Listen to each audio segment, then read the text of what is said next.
സർക്കാരിന്റെ 100 ദിന പ്രവർത്തനങ്ങളുടെ വിജയാഘോഷത്തിന്റെ ഭാഗമായി കോതമംഗലം നിയോജകമണ്ഡലം MLA ഓഫീസിൽ കേക്ക് മുറിച്ച് ആഘോഷം നടത്തി.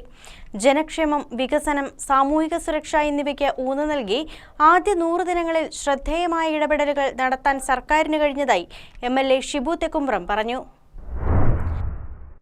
സത്യപ്രതിജ്ഞ ചെയ്ത് അധികാരമേറ്റതിന് പിന്നാലെ ജനജീവിതവുമായി നേരിട്ട് ബന്ധപ്പെട്ട നിരവധി പദ്ധതികൾക്ക് തുടക്കം കുറിക്കാൻ UDF സർക്കാരിന് കഴിഞ്ഞു. സ്ത്രീകൾക്കും ട്രാൻസ്ജെൻഡർ വിഭാഗത്തിനും സൗജന്യ യാത്ര ഒരുക്കുന്ന പ്രിയദർശിനി പദ്ധതി, ലഹരിക്കെതിരായുള്ള പോരാട്ടം ശക്തിപ്പെടുത്തുന്നതിനുള്ള തൂഫാൻ പദ്ധതി തുടങ്ങിയവ സർക്കാരിന്റെ പ്രധാന ഇടപെടലുകളാണെന്ന് UDF ആഘോഷത്തിൽ പങ്കെടുത്തുകൊണ്ട് MLA ഷിബു തെക്കുംബ്രം പറഞ്ഞു.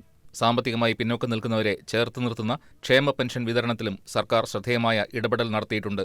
സാമൂഹ്യ സുരക്ഷാ പെൻഷൻ കുടിശ്ശികയില്ലാതെ വിതരണം ചെയ്യാനും പെൻഷൻ തുക വർദ്ധിപ്പിക്കാനും കഴിഞ്ഞത് വലിയ നേട്ടമാണ്. ഓണക്കാലത്ത് ജനങ്ങൾക്ക് അഭിമാനത്തോടെയും സന്തോഷത്തോടെയും ആഘോഷിക്കാനുള്ള സാഹചര്യം ഒരുക്കാനും സർക്കാരിന് സാധിച്ചതായി അദ്ദേഹം കൂട്ടിച്ചേർത്തു. സപ്ലൈകോയുടെ പ്രവർത്തനങ്ങളിലും മാറ്റം പ്രകടമാണ്. മുൻകാലങ്ങളിൽ അവശ്യ സാധനങ്ങളുടെ ലഭ്യതക്കുറവ് നേരിട്ടിരുന്ന സാഹചര്യത്തിൽ ഇത്തവണ 13 അവശ്യ സാധനങ്ങൾ ഉൾപ്പെടെ സുലഭമായ കുറഞ്ഞ വിലയിൽ സാധനങ്ങൾ ലഭ്യമാക്കാൻ കഴിഞ്ഞത് 100 ദിന പ്രവർത്തനങ്ങളുടെ നേട്ടമാണെന്നും MLA വ്യക്തമാക്കി. ജനങ്ങളുടെ ജീവിത നിലവാരം മെച്ചപ്പെടുത്തുന്നതിനായി ഒട്ടേറെ ഇടപെടലുകൾക്ക് തുടക്കം കുറിച്ച ആദ്യ 100 ദിനങ്ങൾ കൂടുതൽ ജനക്ഷേമ പ്രവർത്തനങ്ങളിലേക്കുള്ള ശക്തമായ തുടക്കമാണെന്നും ഷിബു തെക്കുംബ്രം MLA പറഞ്ഞു. എല്ലാ തരത്തിലും ജനങ്ങൾക്ക് ഓണം സന്തോഷത്തോടുകൂടി അഭിമാനത്തോടുകൂടി ആഘോഷിക്കാൻ കഴിയുന്ന തരത്തിലേക്കുള്ള ഒരു അവസരം ഈ സർക്കാർ ഒരുക്കി എന്നുള്ളതാണ് ഏറ്റവും എടുത്തു പറയേണ്ട നേട്ടം എന്ന് പറയുന്നത്. സാമൂഹിക സുരക്ഷാ പെൻഷൻ കുടിശ്ശികയില്ലാതെ വിതരണം ചെയ്യാൻ കഴിയും. ഫെസ്റ്റിവൽ അലവൻസുകൾ നമുക്കറിയാം പലപ്പോഴും കിട്ടാതെ ഫെസ്റ്റിവൽ അലവൻസുകൾ കൃത്യമായി വിതരണം ചെയ്യാൻ കഴിയുമെന്ന് മാത്രമല്ല അതെല്ലാം വർദ്ധിപ്പിക്കുവാൻ ഈ സർക്കാരിനെ കൊണ്ട് കഴിയും.